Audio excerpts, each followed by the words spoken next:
ರಮ್ಯಾ ಹೆಗಡೆ.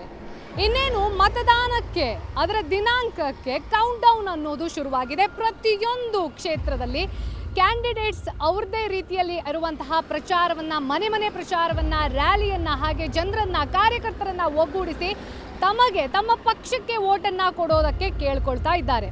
ಸದ್ಯ ಯಶವಂತಪುರ ವಿಧಾನಸಭಾ ಕ್ಷೇತ್ರದಿಂದ ಬಿಜೆಪಿ ಅಭ್ಯರ್ಥಿಯಾಗಿ ಕಣಕ್ಕೆ ಇಳಿತಾ ಇರುವಂತಹ ಎಸ್.ಟಿ. ಸೋಮಶೇಖರ್ ಅವರು ಕೆಂಗೇರಿ ಉಪನಗರ ಕ್ಷೇತ್ರದಲ್ಲಿ ಮನೆ ಮನೆ ಪ್ರಚಾರವನ್ನ ಹಮ್ಮಿಕೊಂಡಿದ್ದಾರೆ.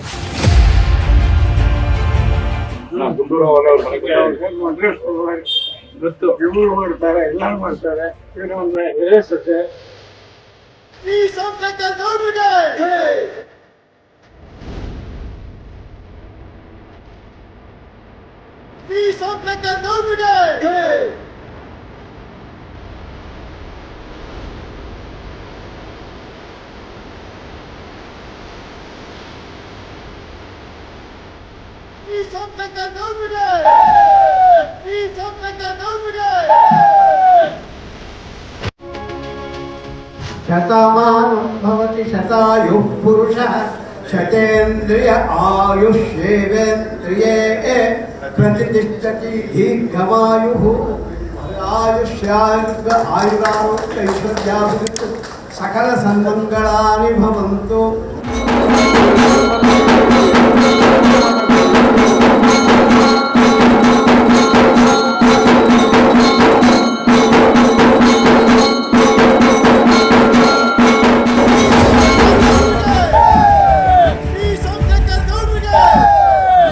ಗಾಯತ್ರಿ ದೇವಿಯ ಆಶೀರ್ವಾದವನ್ನ ಪಡೆದು ಇವತ್ತಿನ ದಿನ ಎಸ್.ಟಿ. ಸೋಮಶೇಖರ್ ಅವರು ತಮ್ಮ ಎಲೆಕ್ಷನ್ ಕ್ಯಾಂಪೇನ್ ಅನ್ನ ಶುರು ಮಾಡ್ತಾ ಇದ್ದಾರೆ.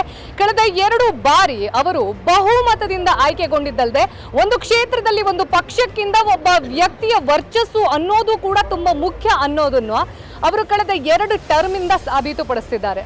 ಎಸ್.ಟಿ. ಸೋಮಶೇಖರ್ ಅವರೇ, ನಾನು ಆಗ್ಲೇ ಹೇಳಿದೆ, ಸೊ ಪ್ರತಿಯೊಂದು ಕ್ಷೇತ್ರದಲ್ಲಿ ಕೆಲವೊಂದ್ಸತಿ ಐಡಿಯಾಲಜಿ ಅನ್ನೋದು ಇಂಪಾರ್ಟೆಂಟ್ ಆಗುತ್ತೆ, ಕೆಲವೊಂದ್ಸತಿ ಒಬ್ಬ ವ್ಯಕ್ತಿ ಇಂಪಾರ್ಟೆಂಟ್ ಆಗ್ತಾರೆ, ಕೆಲವೊಂದ್ಸತಿ ಪಕ್ಷ ಅನ್ನೋದು ಇಂಪಾರ್ಟೆಂಟ್ ಆಗುತ್ತೆ. ನಿಮ್ಗೆ ಎಲ್ಲದೂ ಕೂಡ ನಿಮ್ಮ ಫೇವರ್ ಅಲ್ಲಿ ವರ್ಕ್ ಆಗ್ತಾ ಇದೆ ಅಂತ ಹೇಳಬಹುದು. ಆದ್ರೆ ಕಳೆದ 2 ಟರ್ಮ್ ಅಲ್ಲಿ ನಿಮ್ಮ ಇದ್ದಂತಹ ಸವಾಲು, ನಿಮ್ಮ ಮುಂದೆ ಇದ್ದಿದ್ದು, ಈ ಒಂದು ಟರ್ಮ್ ನಲ್ಲಿ ನೀವು ಎದುರಿಸ್ತಾ ಇರುವಂತಹ ಸವಾಲಿನ ಬಗ್ಗೆ ಹೇಳಬೇಕು ಅಂತಂದ್ರೆ, ನಾನು ಪಕ್ಷದ ಶಿಸ್ತಿನ ಸಿಪಾಯಿ.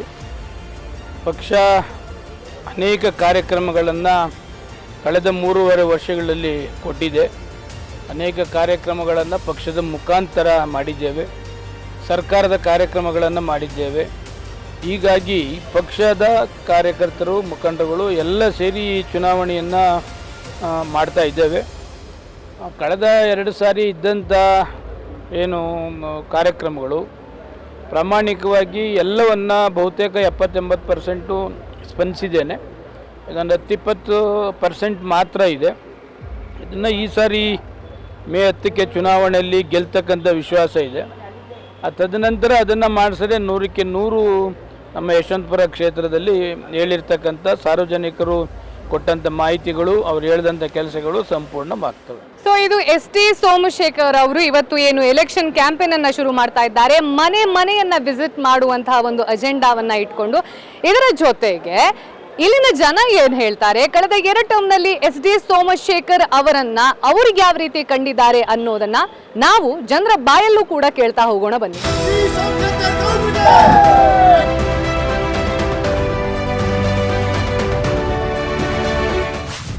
ಶೆಟ್ಟಿಹಳ್ಳಿ ತಿಮ್ಮೇಗೌಡ ಸೋಮಶೇಖರ್, ಸಹಕಾರ ಮಂತ್ರಿ, 2013ರಿಂದ ಯಶವಂತಪುರದ ಶಾಸಕ, ತಾರುಣ್ಯದಿಂದಲೂ ಜನಸೇವಕ, ಓದಿದ್ದು BSc LLB, ದೇಶ ವಿದೇಶ ಸುತ್ತಿದ್ದರೂ ಸರಳ ವಿನೀತ, ಜನರ ನಡುವೆಯೇ ಬದುಕು, ಜನರಿಗಾಗೇ ಬದುಕು, ಯಶವಂತಪುರದ ಭರವಸೆ ತಿಮ್ಮೇಗೌಡರ ಮಗ ಸೋಮಶೇಖರ್. ನಮ್ಮ ಸಚಿವರು 1 ಬಾರಿ ಅಲ್ಲ 2 ಬಾರಿ ಸೋತರೂ ಕೂಡ ಜನದ ಸಂಕಷ್ಟಗಳಲ್ಲಿ ಭಾಗಿಯಾದಂಥವ್ರು. ಇಡೀ 4 ವರ್ಷ ಕೊರೋನಾ ಟೈಮ್ನಲ್ಲಿ ಇಡೀ ಜೀವನ ಒತ್ತೆ ಇಟ್ಟು ಕ್ಷೇತ್ರದ ಜನತೆಯ ಸಂಕಷ್ಟಗಳಲ್ಲಿ ಭಾಗಿಯಾದಂಥ ನಮ್ಮ ನೆಚ್ಚಿನ ನಾಯಕರು ಅಂದರೆ ಎಸ್.ಟಿ. ಸೋಮಶೇಖರ್ ಗೌಡರು.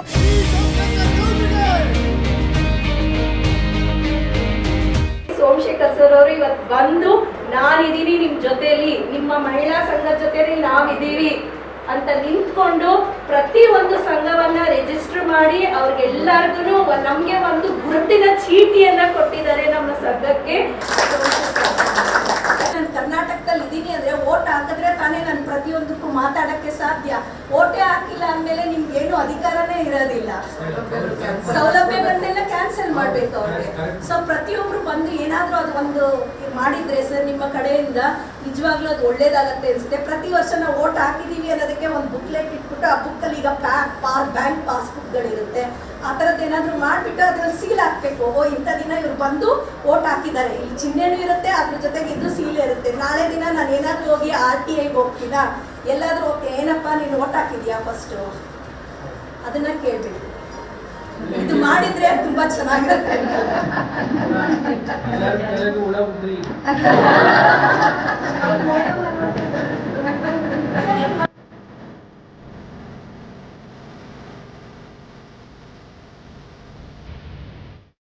ಸೋಮಶೇಖರ್ ಅವರೇ, ಒಂದು ಸ್ತ್ರೀ ಶಕ್ತಿ ಸಂಘವನ್ನ ಹುಟ್ಟಿ ಬೆಳೆಸೋದು ಜೊತೆಗೆ ಅದನ್ನ ಕಾರ್ಯರೂಪಕ್ಕೆ ಹಾಗೆ ನಡೆಯೋ ರೀತಿ ನೋಡ್ಕೊಳ್ಳೋದು ಕೂಡ ಕಷ್ಟ ಅಂತ ಹೇಳ್ಬೋದು. ಯಾಕೆಂತಂದ್ರೆ ಕೆಲವು ಜನ ಅವರ ಕಿಚನ್ ರೂಮ್ಗೆ ಸೀಮಿತ ಆಗಿರುವಂತಹ ಸಂದರ್ಭದಲ್ಲಿ ನಾನೇನೋ ಬೆಳಿಬೇಕು ಅಂತ ಆಸೆ ಬರೋದೇ ಎಷ್ಟು ಜನರಲ್ಲಿ ಕಷ್ಟ. ಅಂಥದ್ರಲ್ಲಿ ಒಂದು ಸ್ತ್ರೀ ಶಕ್ತಿ ಸಂಘ ಅನ್ನೋದು ಹುಟ್ಟುಕೊಳ್ಳುತ್ತೆ, ಅದಕ್ಕೆ ನಿಮ್ಮ ಸಹಕಾರ ಅನ್ನೋದಿರುತ್ತೆ. ಈ ಒಂದು ಕಲ್ಪನೆ ಅನ್ನೋದು ನಿಮಗೆ ಹೇಗೆ ಬಂತು ಅಂತ? ಸುಮಾರು 4-5 ವರ್ಷದ ಹಿಂದೆನೂ ಅವ್ರು ಹೇಳ್ತಾನೆ ಇದ್ದರು, 5,000 ಆಗುತ್ತೆ, 8,000 ಆಗುತ್ತದೆ, ಎಷ್ಟೋ ಜನ ದುಡ್ಡು ಕಲೆಕ್ಟ್ ಮಾಡಿ ಚೀಟ್ ಮಾಡ್ತಾ ಇದ್ದಾರೆ ಅಂತಕ್ಕಂಥದ್ದು ನಾನು ಅಲ್ಲಲ್ಲೇ ಜನಸಂಪರ್ಕ ಸಭೆ ಮಾಡಿದಂಥ ಸಂದರ್ಭದಲ್ಲಿ ಮಹಿಳೆಯರು ಗಮನ ತರ್ತಾಯಿದ್ರು. ಅದಕ್ಕೆ ಅಂತಿಮವಾಗಿ ನಾನೇನು ಮಾಡಿದೆ, ನನ್ನ ಶಾಸಕರ ಕಚೇರಿನ ಅವರಿಗೆ ಬಿಟ್ಕೊಟ್ಟಿದ್ದೆ. ಒಬ್ಬ PN ಅಪಾಯಿಂಟ್ಮೆಂಟ್ ಮಾಡಿ ಓನ್ಲಿ ಸ್ತ್ರೀ ಶಕ್ತಿ ಸಂಘಗಳನ್ನ ನೋಂದಣಿ ಮಾಡಿಸ್ಕೊಡ್ತಕ್ಕಂಥದ್ದು, ಅವ್ರಿಗೆ ಮಾಹಿತಿಯನ್ನು ಕೊಡ್ತಕ್ಕಂಥದ್ದು, ಸ್ತ್ರೀ ಶಕ್ತಿ ಸಂಘ ರಿಜಿಸ್ಟ್ರೇಷನ್ ಮಾಡಿಸಿ ಬ್ಯಾಂಕ್ ಅಕೌಂಟ್ ಮಾಡಿಸ್ತಕ್ಕಂಥದ್ದು, 3 ತಿಂಗಳು 6 ತಿಂಗಳು ಆದಮೇಲೆ ಹೆಂಗೆ ಬ್ಯಾಂಕ್ ಲೋನ್ ತೆಗೆದುಕೊಳ್ಬೇಕು ಅಂತಕ್ಕಂಥದ್ದನ್ನು ಕಂಪ್ಲೀಟ್ ಟ್ರೈನಿಂಗ್ ಕೊಟ್ಟು ಅವರಿಗೆ ಸುಮಾರು 1000 ಮೇಲ್ಪಟ್ಟು ಸಂಘವನ್ನು ನೋಂದಣಿ ಮಾಡಿಸಿದ್ದೇವೆ. ಯಾರ್ಯಾರು ಬಂದರೂ ಎಲ್ಲರಿಗೂ ಕೂಡ ಮಾಡಿಸಿದ್ದೇವೆ. ಹೆಚ್ಚು ಕಡಿಮೆ ಸುಮಾರು 20 ಕೋಟಿ ಅನುದಾನವನ್ನು ನಮ್ಮ DCC ಬ್ಯಾಂಕಿಗೆ ಹೇಳಿ ಅವರಿಗೆ 0% ಸಾಲ ಕೊಡ್ತಕ್ಕಂಥದ್ದು ಈಗ ಆಲ್ರೆಡಿ ಎಷ್ಟೋ ಸಂಘಗಳಿಗೆ ಸಾಲ ಕೊಡ್ತಕ್ಕಂಥದ್ದಕ್ಕೆ ಚಾಲನೆಯನ್ನು ಮಾಡಿದ್ದೇವೆ. ಜೊತೆಗೆ ಅದಲ್ಲದೆ ಮೈಸೂರು ಮತ್ತು ಇನ್ನಿತರ ಪ್ರವಾಸನೂ ಕೂಡ ಮಹಿಳೆಯರಿಗೆ ಕಳಿಸ್ತಕ್ಕಂಥದ್ದು ಒಂದು. ಎರಡನೇದು, ನಮ್ಮ ಎಂಟೈರ್ ಕ್ಷೇತ್ರದಲ್ಲಿ ಈ ಮಹಿಳೆ ಟ್ರೈನಿಂಗ್ ಕೊಡ್ತೀವಿ, ಟೈಲರಿಂಗ್ ಕ್ಲಾಸಸ್ಸು, ಆಮೇಲೆ ಕೃತಕ ಆಭರಣವನ್ನು ತಯಾರು ಮಾಡ್ತಕ್ಕಂಥದ್ದು, ಈ ಸೀರೆಗಳಿಗೆ ಕುಚ್ಚೇನೋ ಹಾಕ್ತಾರಲ್ಲ ಅದರದ್ದು ಕಾರ್ಯಕ್ರಮ, ಹೀಗೆ ಲೇಡೀಸೇ ಮಾಡ್ತಕ್ಕಂಥ ಅನೇಕ ಕಾರ್ಯಕ್ರಮಗಳನ್ನು ನಮ್ಮ ಕ್ಷೇತ್ರದಲ್ಲಿ ಮಾಡ್ತಾ ಇದ್ದೇವೆ. ಅದರಿಂದ ಪ್ರತಿಯೊಬ್ಬ ಮಹಿಳೆಗೂ ಕೂಡ ಕಾರ್ಯಕ್ರಮವನ್ನು ಈ 5 ವರ್ಷದಲ್ಲಿ ನನ್ನ ಎಂಟೈರ್ ಕ್ಷೇತ್ರ, ಅದು ರೂರಲ್ ಸೈಡ್ ಆಗಿರ್ಬೋದು, ನಮ್ಮ ವಾರ್ಡ್ ಕಾರ್ಪೊರೇಷನ್ ಆಗಿರ್ಬೋದು, ಎಲ್ಲ ಪಂಚಾಯತಿ ಎಲ್ಲ ವಾರ್ಡ್ಗಳಿಗೂ ಕೂಡ ಮಹಿಳೆಯರು ಈ ಕಾರ್ಯಕ್ರಮವನ್ನು ಕೊಡ್ತಕ್ಕಂಥದ್ದಕ್ಕೆ ಚಾಲನೆಯನ್ನು ಕೊಟ್ಟಿದ್ದೇವೆ. ಅದರಿಂದ ಸಾವಿರಾರು ಜನ ಮಹಿಳೆಯರಿಗೆ ಅದು ಅನುಕೂಲ ಆಗಿದೆ. ಇತ್ತೀಚೆಗೆ ಮಾಡಿಸೋದ್ರಿಂದ ಈಗ ಏಪ್ರಿಲ್ 1ರಿಂದನೂ ಕೂಡ ಸರ್ಕಾರ ಬೊಮ್ಮಾಯಿ ಅವರು 3 ಲಕ್ಷ ರೂಪಾಯಿ ಏನಿತ್ತು ಅದನ್ನು 5 ಲಕ್ಷಕ್ಕೆ ಎಕ್ಸ್ಟೆಂಡ್ ಮಾಡಿದ್ದಾರೆ, ಅಂದರೆ 0%. ಅದರಿಂದ 5 ಲಕ್ಷ ಒಂದು ಸ್ತ್ರೀ ಶಕ್ತಿ ಸಂಘಕ್ಕೆ ಕೊಟ್ಟರೆ ಅವರು 99% ರೀಪೇಮೆಂಟ್ ಮಾಡ್ತಾರೆ, 100% ರೀಪೇಮೆಂಟ್ ಮಾಡ್ತಾರೆ. ಅವರಿಗೆ ಅನುಕೂಲನೂ ಕೂಡ ಆಗ್ತದೆ. ಸರ್ಕಾರದ್ದಿರ್ಬೋದು, ನ್ಯಾಷನಲ್ ಬ್ಯಾಂಕ್ ಇರ್ಬೋದು, ನಮ್ಮ ಕೋಆಪರೇಟಿವ್ ಬ್ಯಾಂಕ್ಸ್ ಇರ್ಬೋದು, ಅವರಿಗೆ ಸಾಲ ತೆಗೆದುಕೊಳ್ತಕ್ಕಂಥದ್ದಕ್ಕೆ 100% ಈ ಸಹಕಾರ ಇದರಿಂದ ನೋಂದಣಿ ಮಾಡಿ ಅವರಿಗೆ ಪತ್ರವನ್ನು ಕೊಟ್ಟಿರ್ತಕ್ಕಂಥದ್ದು ಬಹಳಷ್ಟು ಮಹಿಳೆಯರಿಗೆ ಅದು ಅನುಕೂಲ ಆಗಿದೆ. ಸೊ ಇದು ಹೆಣ್ಣು ಮಕ್ಕಳಿಂದ ಹೆಣ್ಣು ಮಕ್ಕಳಿಗಾಗಿ, ಹೆಣ್ಣು ಮಕ್ಕಳಿಗೋಸ್ಕರನೇ ಹುಟ್ಟಿಕೊಂಡಂತಹ ಒಂದು ಪರಿಕಲ್ಪನೆ ಅನ್ನೋದನ್ನು ST ಸೋಮಶೇಖರ್ ಅವರು ಹೇಳ್ತಿದ್ದಾರೆ. ಹಾಗಾದರೆ ಈ ಒಂದು ಯೋಜನೆಯ, ಈ ಒಂದು ಪರಿಕಲ್ಪನೆಯ ಫಲಾನುಭವಿ ಯಾರಿದ್ದಾರೆ, ಅವರ ಅನುಭವ ಏನಿತ್ತು ಅನ್ನೋದನ್ನು ಕೂಡ ಕೇಳೋಣ ಬನ್ನಿ.